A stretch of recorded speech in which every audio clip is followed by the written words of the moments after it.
It was one of the hottest tickets of the year for any Manitoban lucky enough to score a seat at the 2023 Grey Cup in Hamilton. Touchdown! Premier Wab Kinew was there. So was his wife, his son, and one of his assistants. They flew on a plane chartered by the Winnipeg Blue Bombers, something that's not allowed under the province's Conflict of Interest Act, unless they get permission beforehand. Documents show the Premier expensed his hotel, but not his airfare. Kinew reimbursed the Bombers $8,000 out of pocket for the 4 seats on the plane. His spokesperson insists he went above and beyond all requirements. A spokesperson for the Bombers said the charter is organized for fans, sponsors, and families, adding that the Premier personally paid fair market value for the trip, even though we believed it wasn't necessary. Duff Conacher is the co-founder of Democracy Watch. Accepting the seat on the plane for himself and others is what causes the conflict. That's the gift. It doesn't matter whether he pays for it. No one, a member of the public, could have gotten seats on that plane, even if they paid for it. The law says any private air travel must be approved by the Ethics Commissioner. Records show that did not happen, not for the 2023 Grey Cup or the 2024 game. But the Winnipeg Blue Bombers have been... In 2024, the Premier took his wife and son to the game and also flew on a Bombers charter. He didn't expense anything for that trip. Mayor Scott Gillingham also went to the Grey Cup in those years.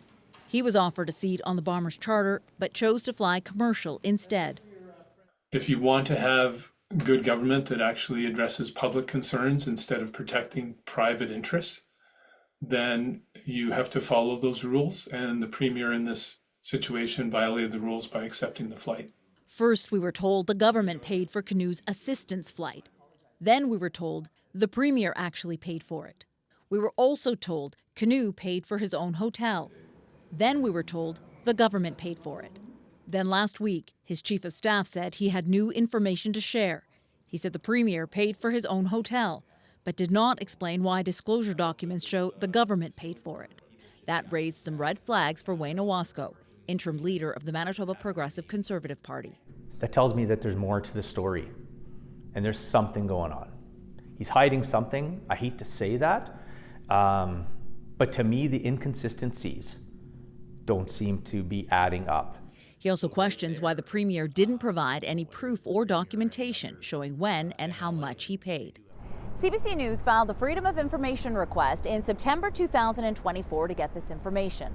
The legislation says records should be provided within 45 days. In this case, it took 170 days and an ombudsman complaint to get it. Owasco says the PCs will likely file a complaint with the Ethics Commissioner. The Premier wants to be accountable and transparent to Manitobans. Well, here's a great time to show what's what. Duff Conacher says the Premier should apologize to Manitobans for breaking the conflict of interest laws. Caroline Bargood, CBC News, Winnipeg.